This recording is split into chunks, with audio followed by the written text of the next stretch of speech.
and then made his way back to Tuscaloosa. He started in 1996 working for the Alabama Education Association as a field director for AEA, as a representative of and spokesperson for AEA members, bus drivers, bus mechanics, cafeteria workers, custodians, all the way up through teachers and administrators. Then, 5 years later, he went to work as the Director of Personnel for the Tuscaloosa City Schools. So he has seen our schools and its employees from both sides. In 2001, he ran for City Council. He was elected to Tuscaloosa's 6th District. Then in 2005, he was elected to his first term as mayor, becoming Tuscaloosa's 36th mayor. He has been reelected 3 times, and on May 22nd of last year, 2017, Walt took the oath as mayor of Tuscaloosa for his 4th term. He's now halfway through his 4th term. The boy's only 45 years old. Now, his leadership was tested during that horrible time we all remember in April of 2011 when an EF4 tornado came through and cut a wide swath just south of the campus. Walt sprung into action. It took out a lot of their emergency responders and vehicles and the like, but he quietly and carefully put together a team of the best minds on campus and from around the state to try to figure out how you rebuild a city that has just had 12.5% destruction. And he did that, and he comforted that community, and it brought him great attention. The following year, American City and County Magazine named him the Municipal Administrator of the Year for the entire country. And he came to the attention of the Harvard School, the Kennedy School of Government at Harvard. And he is now a fellow there, and he teaches courses on crisis management. Walt and his wife Stephanie have 2 children, a daughter Taylor, a son Eli. Walt is a runner, not just running for office. He has run 9 marathons. I doubt anybody in here has done that, Walt. Now, that's the standard bio. Let me just quickly say 3 things because he is Democratic candidate for governor.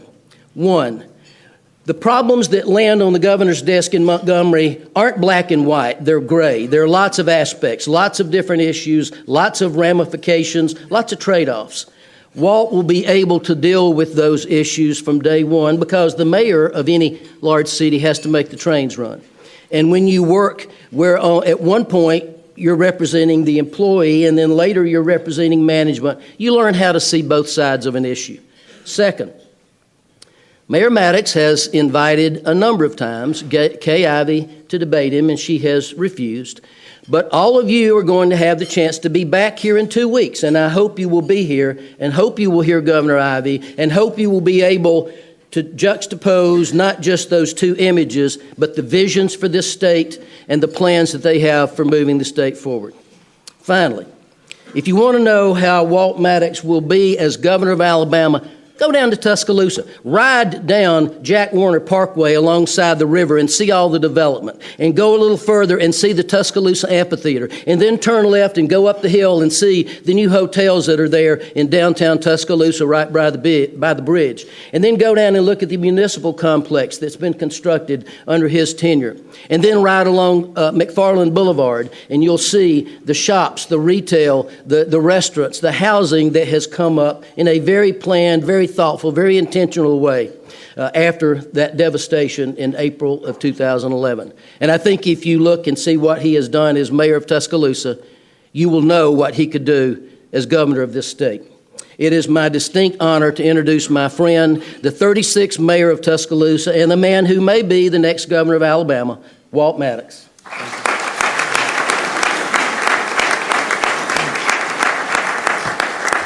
Thank you, John. That certainly meant a lot to me. One of the most humbling aspects of running for governor is that you begin to make friendships across the state of Alabama.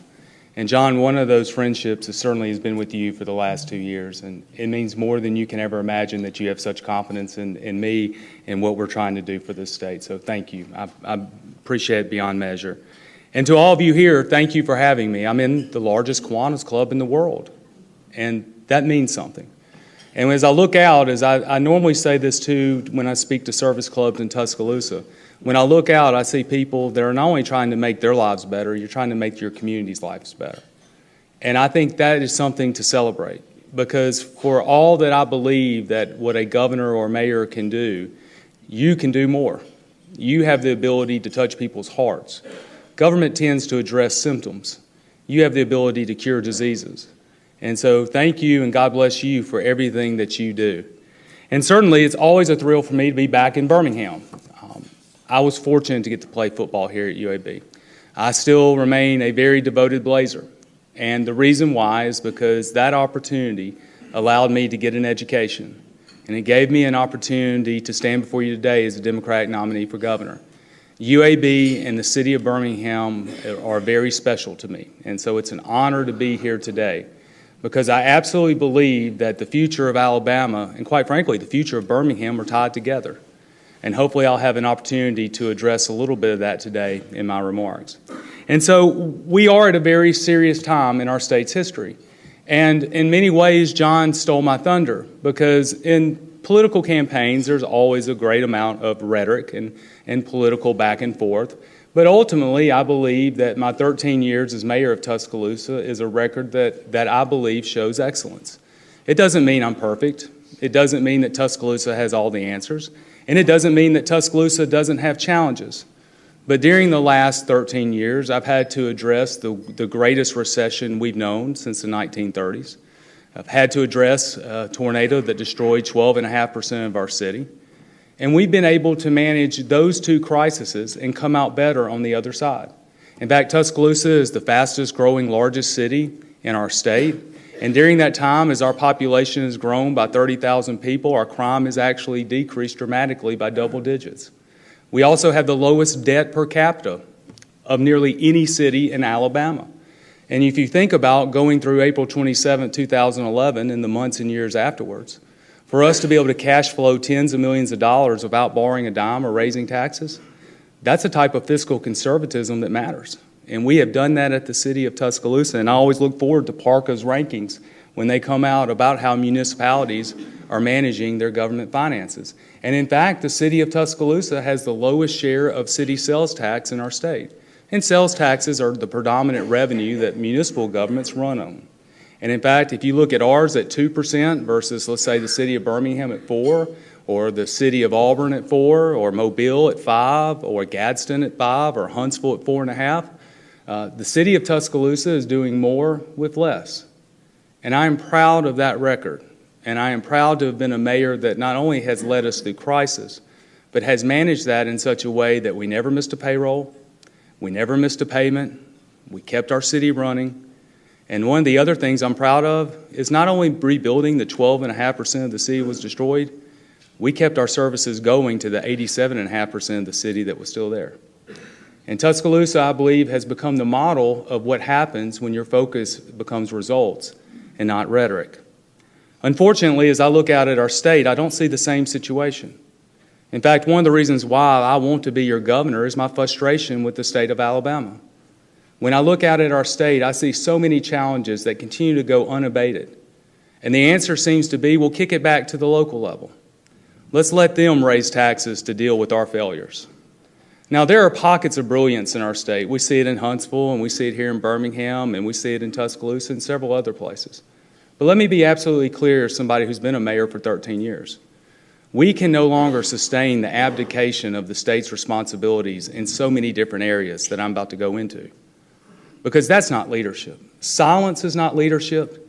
Kicking the can down the road is not leadership. It may make for good political gamesmanship, but it's not leadership when you need it the most.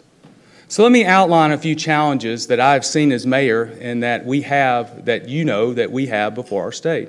By the way, the challenges that I'm outlining are not a Democrat perspective or a Republican perspective. It is a perspective that's actually agreed upon across party lines. First, let's talk about corrections. The Alabama Department of Corrections is under the court order of Judge Myron Thompson. 2.5 weeks ago, the state was almost held in contempt of court for not releasing public documents. Now, 90% of those that come out of corrections, or 90% of those in corrections will come out of corrections. And yet we continue to fail in the mental health care, substance abuse rehabilitation, educational attainment, and job training. So it's not just the inmates, the 24,000 plus inmates in DOC. It's about what's going to happen to our communities when they come out. Look at the Department of Mental Health. Since 2010, we've had 4 mental health institutions close in the state of Alabama. Our jails have now become de facto mental health centers across the state. And if you think I'm exaggerating, call your local probate judge, talk to your local sheriff, and ask them that very same question. And they will tell you what is happening on the ground. When the state decided to close all these mental health institutions, they promised us almost 1,000+ acute care beds across the state. It never manifested itself. And in Tuscaloosa today, 30% of our inmates are on psychotropic drugs. And there is no plan from the state government in how to address it. We look at our roads and bridges continue to be in disrepair. The city of Tuscaloosa and Tuscaloosa County are about to invest $120 million into state highways. Let that sink in. Our two governments, city and county, are having to put local taxpayer dollars just to move state highway projects forward.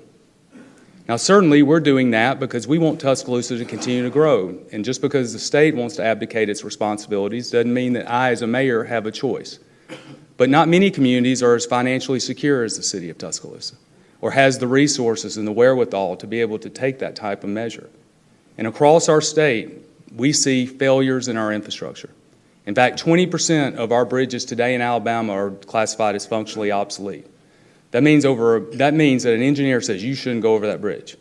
But 1 million Alabamians will go over that bridge today, those bridges today, including tens of thousands of school buses. And then we take a look at education. I am 45 years old, and our public education system has been ranked somewhere between 45th to 50th my entire life. And when you look at schools that are not meeting the mark of where they need to be, it's the same basically 100 schools, time and time and time again. And each new administration, both Republican and Democrat, by the way, have promised that they were going to advance public education, and yet here we are in 2018. And we still see nothing on the horizon that's going to shake that dynamic or drastically improve our public schools. And then we get to the issue of health care. Alabama ranks 47th nationally in health care. And being in Birmingham, the home of UAB, that should make all of us angry. We should be much more in our state. 2 weeks ago, the Centers for Disease Control ranked Alabama #1 in the nation in infant mortality, 9.1 fatalities per 1,000 births in our state. When I say that's third world territory, that's not my language, that's the CDC's. That's where Alabama is. And if you're African American, that number soars to 15.1 per 1,000 births in our state. We have seen more than a dozen hospitals or mental health institutions close since 2010. And if you look on the horizon and you believe the Alabama Hospital Association, you could see another 12 hospitals or mental health institutions or care facilities close within the next 2 years. And lastly, let's get to the issue of corruption. Alabama is ranked as the #1 corrupt state in the union. And I'm embarrassed by that, and I hope we're all embarrassed by that.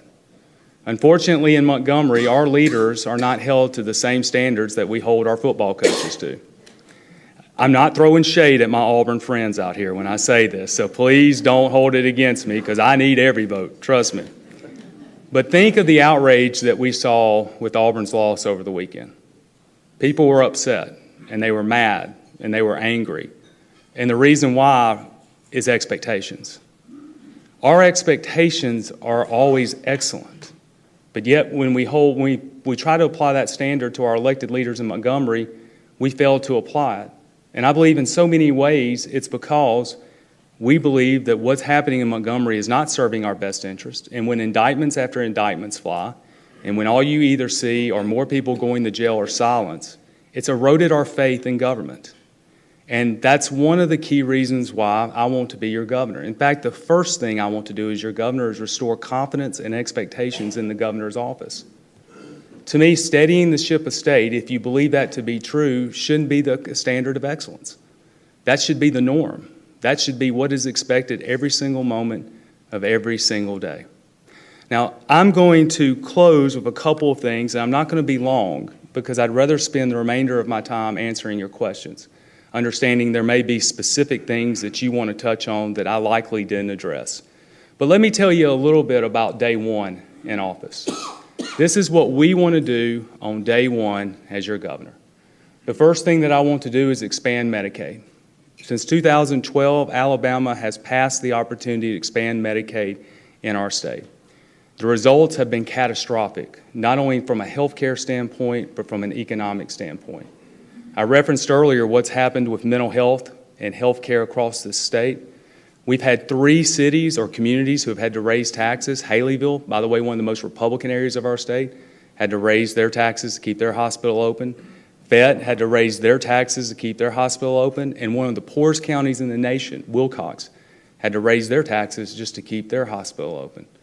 So why is the expansion of Medicaid so important to the economic sustainability of healthcare institutions in our state? That's because in 2010, when the Affordable Care Act was passed, one of the things that it did was begin to reduce the federal subsidies into Alabama's healthcare systems. Unfortunately, our state in 2012, after the Supreme Court ruled that it was the state's responsibility to expand Medicaid, our state chose not to do it. So the revenue that should have been made up and exceeded by those reductions in dish payments was never accomplished. And as a result, we lost an investment of $1.8 billion a year, 30,000 new jobs with the average salary being over $40,000 a year, and we lost another indirect investment of about $1 billion. Now, this was based off a 2014 study. Now, think about this. What we passed up for 3 years with no reimbursement, and then the 4th year at 10%, was UAB. We passed up UAB. A $2 billion economic impact, tens of thousands of employees in our state. If this wasn't Medicaid, and if this wasn't tied to the Affordable Care Act, and I said, for $180 million a year, beginning year 4, we can have UAB, everyone would say, oh yeah, let's do it. But we didn't. And this is why I want to be your governor, because this is not about fiscal management, because the Kaiser Family Foundation that's reviewed over 200 studies related to Medicaid expansion have determined that states are nothing but net winners in the expansion itself. And in fact, the state of Louisiana, Governor Edwards, a Democrat who won 3 years ago, expanded Medicaid, and their fiscal 17 review came in, and the expansion of Medicaid saved them over $200 million, $199 million, which they used to offset the cost of their local share. In Alabama, we chose not to, simply because of politics. Now, I remember 2014, and for those of you that love politics, you remember it too. And whether you were running for governor or you were running for Board of Education, everybody ran against the Affordable Care Act, Obamacare. And it made for good politics, it did. But it's the good politics that are destroying Alabama. That is when leaders lead. That's when leaders tell the truth. That is when leaders say, it may cost me an election, but this is the right decision for Alabama. Now, because of time, I'm going to close here, but if you don't think it's important, maybe let me be a little bit selfish since there's a lot of business people in this room. If Alabama would have expanded Medicaid for UAB alone, it would have been a net savings a year of $25 million, possibly more, because that would have been a reduction in their current $144+ million in charitable care. And hospitals across the state of Alabama would have seen their charitable care numbers begin to drop. Foregoing this may be one of the worst policy decisions in decades in our state. And if we do not expand it, our healthcare system in Alabama, as we know it, will collapse. The second thing that I want to do is call a special session and outline the Alabama Education Lottery, which according to a study done by Senator Dale Marsh will generate $300 million annually. We want to put $125 million into a scholarship program that's not only for 4-year and 2-year, but also for workforce development, which I think is the greatest economic challenge that we face in our state. The model that I've been looking at, that I most identify with, that I want to borrow from and work with our legislature is the model in Tennessee. Governor Haslam, who's a Republican, has really taken their scholarship program and used it to help elevate workforce development in the state. And we have to in Alabama, because since the Great Recession, every job that's been created, 90% of those jobs have required either a 4-year degree or a skill learned at a 2-year institution. We're not preparing Alabama for that type of technology-driven future in our state. The second thing I want to do is provide universal pre-K at a cost of $90 million a year. In Tuscaloosa, we've seen the benefits of pre-K, and that's something we want to apply statewide. And lastly, we want to address a lot of the mental health and healthcare issues that we see within our schools today. One of the common denominators because of Alabama's poor prenatal care is that our children are arriving at age 5 in a classroom not only with academic deficits, but mental health deficits, healthcare deficits, social deficits. We have to begin addressing them as early as possible, or else the government's investment is not going to be in pre-K. It's going to be in more jails, and it's going to be in more judges, more probation officers, more for pardons and parole. I want to do more on the front end instead of the reactionary modus operandi of our state government for decades. Let me close with this. As mayor of Tuscaloosa, I've had the unbelievable honor to see not only who we are, but what we can be, especially when we're able to provide leadership to the problems and challenges that face us. This election, make no mistake about it, is about the future. And there are two candidates with who contrast in our views, who contrast in our approaches, and contrast in how we should even speak to solving problems. This is not a moment of silence. This is not a moment where silence will serve as a tool for leadership. This is a moment where leaders present plans and they work for the common good, they forge the necessary partnerships, and ultimately they achieve results.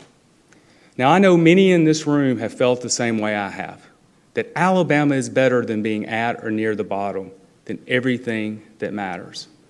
And I believe whether you're Republican or Democrat, you deserve leaders that are willing to confront those challenges and engage in the debate about how we solve it. The answers that I put forward may or may not be right, but at least we're trying to find those answers. If we do not win on November 6th, my fear as a mayor is that we're going to continue to rock along, satisfied with rhetoric, and still, 5 years from now, be wondering, why are we 47th, 48th, 49th, and 50th? This election, in my opinion, is about drawing that line in the sand. History in this state has shown that we've come close, but we've never been able to break through that threshold. I believe there's never been a better moment than now to do that. And certainly on November 6th, I ask for each and every one of your vote. I would be honored to have that vote. And as your governor, I'll make you two promises. Number one, I will never place a party over people. I'm always going to put you first, as I've done the people of Tuscaloosa. I don't wake up in the morning and think about how to deliver garbage in a Republican or Democratic way. I think about how we can do it most effectively to save money and provide a great service. That's going to be my modus operandi as governor. Second, I will never lie to you. I will never shade the truth. I will tell you what I see are our challenges and what I believe are the solutions. And whether you agree or disagree, you will always know that I will try to do what I think is in the best interest of this state. And so I hope and pray that on November 6th, you will consider voting not for us to win an election, but for Alabama to take that step forward that we all know we can do. So I'm going to stop here, and that leaves me a few minutes to answer any questions that you may have. So I'd like to answer any questions that you may have. Questions? I like your day one agenda. Do you think on day 2 or 3 you might try to get around the ethics? Well, I ran out of time, but actually there is another action we're going to take on day 1. We're going to stop paying the legal bills for Governor Robert Bentley. Since November of 2017, I know there may be a law firm that may disagree with me in Birmingham on that. But since November of 2017, the state had, in our opinion, no obligation to do so. The state and the administration never disclosed it was paying it. And if the administration felt that they did not have the legal mechanism by which not to continue payments, why didn't they propose legislation in January when the session started? They could have easily remedied that, but they chose not to. That's going to be the first signal that we're going to send to the taxpayers of this state that we mean business when it comes to corruption. Other things that we're going to do is disclose visitors logs, meet with the media every other week. We're also going to work to strengthen our ethics law by ensuring romantic relationships are covered under our current ethics law. None of our employees will be able to be paid by another source. And so there's going to be several actions we're going to take to show that we mean business. As mayor of Tuscaloosa in 13 years, we've never had one ethics complaint and not one hint of corruption. People may not have always agreed with me, but I've always tried to lead in a very honorable way, and I'm going to take those values to Montgomery.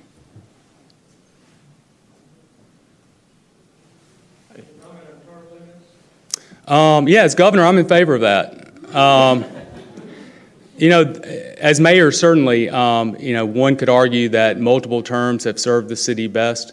I think ultimately that has to be a decision of the people. I do believe, though, that term limits are not the answer, but I think maybe term limits may be an answer. Let me rephrase that.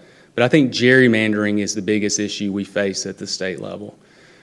We have drawn such lines that the real battles are the primaries and not the general, and that tends to prevent the type of idea debating that needs to take place to reach compromise and to move the state and this republic forward. Yes, back in the back, Alton. Well, I heard your comments about the prison system, but would you comment on the current decision that didn't get very far, but how to solve the overpopulation problem by building these mega prisons that put even more people? Well, let me begin by saying the answer is money. What's the question? That's what we say at the city all the time. So where do we get the money to address the issues with not only corrections, but mental health, state troopers, and several other areas that are lacking? One is we want to begin taxing sports gaming, which we certainly now have the ability to do. Mississippi is already beginning. Number two is we want to reach a compact with the Poarch Creek Indians. And number three is that we want to go ahead and resolve the ambiguity that exists in gaming in many counties throughout our state. We believe, off several studies done, that that'll generate a little over $150 million. And we want to place that $150 million in our general fund to deal with those things that we just discussed. Now, my approach on corrections, I'm against the governor's plan to build $800 million of new prisons, by the way, with no offsetting funding source. Now, I don't know how many of you in business in here, I doubt any of you would, go out and borrow money with no revenue source to offset your debt service payment. That's what the state is proposing to do. By the way, $800 million in today's cost with no bid contracts. By the way, building prisons with no idea of what services you're going to provide within those prisons itself. So you're building a plant but not knowing what you're producing.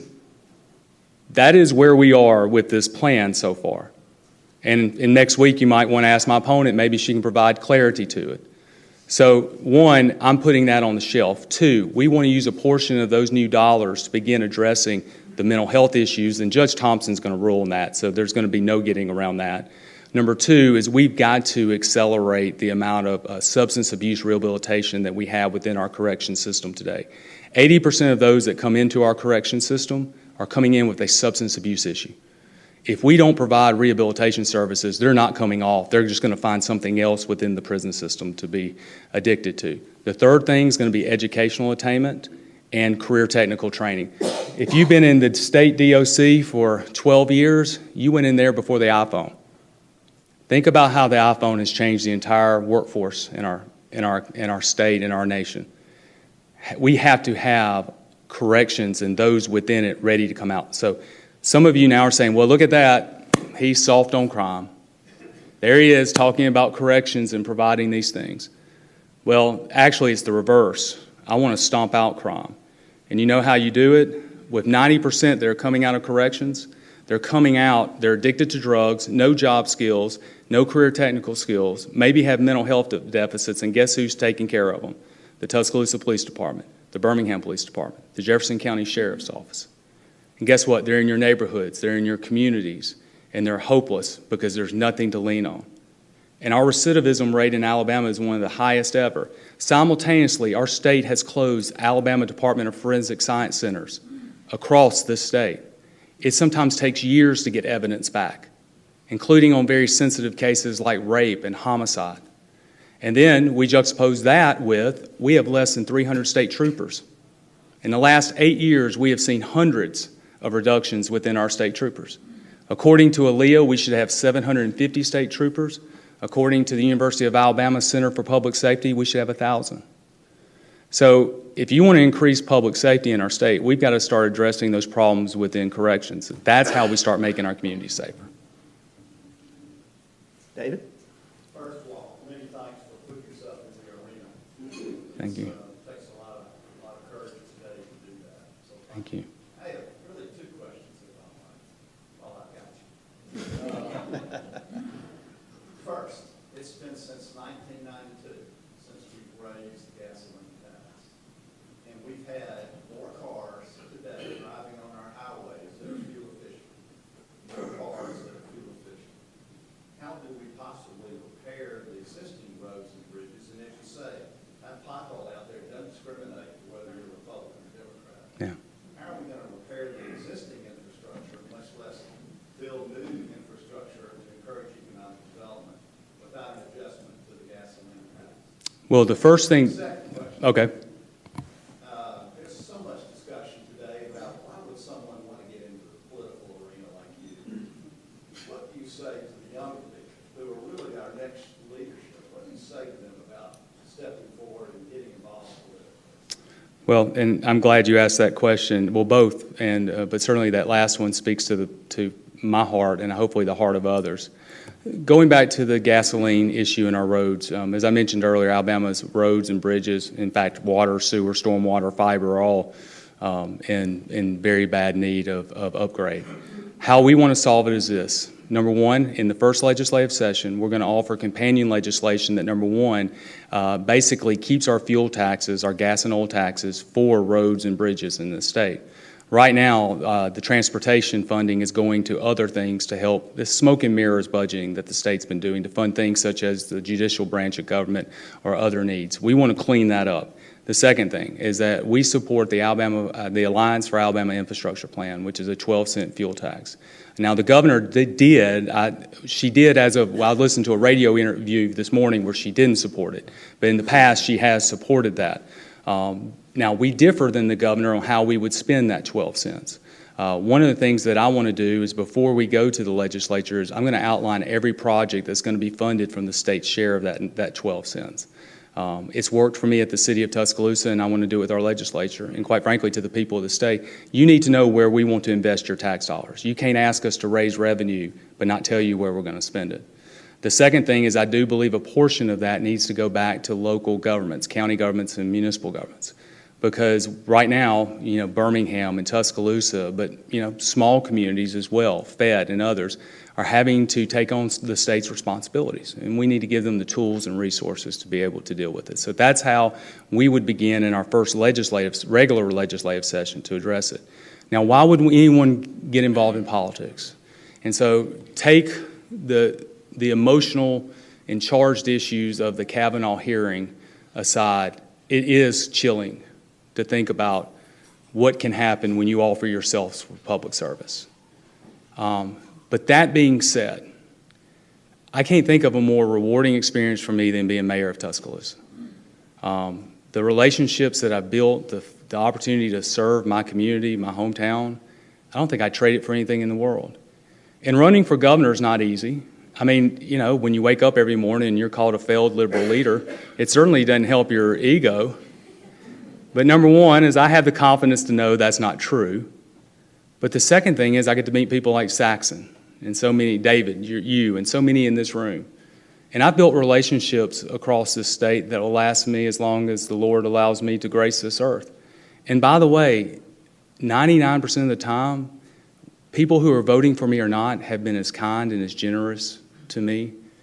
And that's who our state is. And so to me, it's been a very rewarding experience. Certainly, you're going to get dinged up. Certainly, social media probably makes it harder. But in the end, there's nothing better than serving something greater than yourself. You do it here with being part of Kiwanis. For me, it's being part of public service. Great. One more question. Go ahead.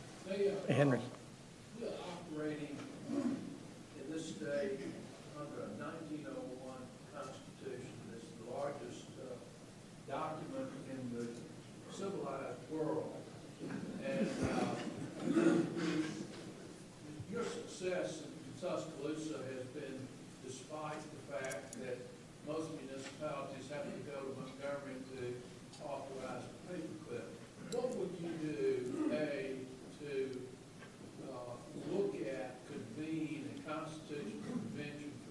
fight this antiquated document?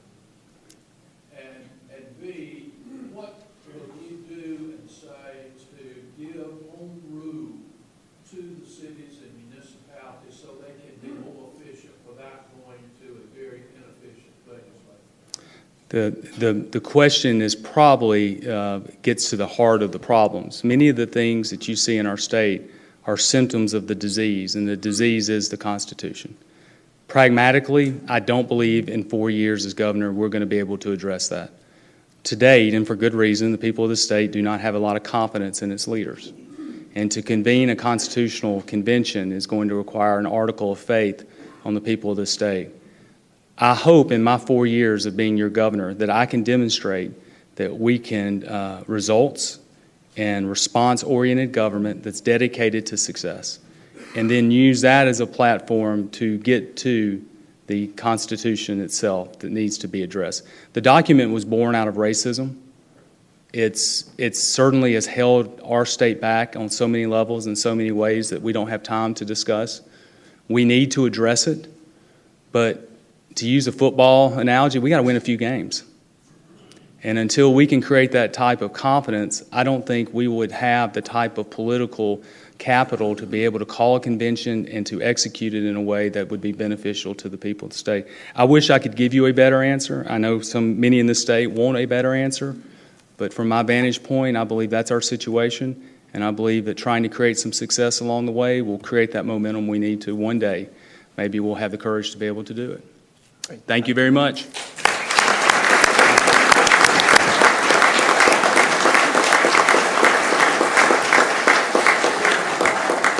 Walt, thank you for your remarks today. You've given us many things to think about. We will make a donation in your name to your favorite charity, the Tuscaloosa Pre-K Initiative. Thank you again for coming. Upcoming programs. So we'll continue our political theme for the next 2 weeks. Justice Tom Parker, Republican candidate for Chief Justice of Alabama Supreme Court, will be here next week. And then the week after, the mayor's opponent, incumbent Governor Kay Ivey, and Republican candidate for the governor of Alabama will be here. And then we'll switch. We'll get out of the political arena for a little while. And the Secretary of Commerce, Greg Canfield, will be here. And then we have Steve Connolly, who's Ed. Thanks to Ed Rao for helping get Steve to come and speak to us. I understand he's a former special ops officer, and I understand Ed says you don't want to miss that. So, and then we have our Connect Over coffee, and we'll save. I'll have more next week about our special speaker on November 13th, which is a surprise. So, thank you for coming today. We are adjourned.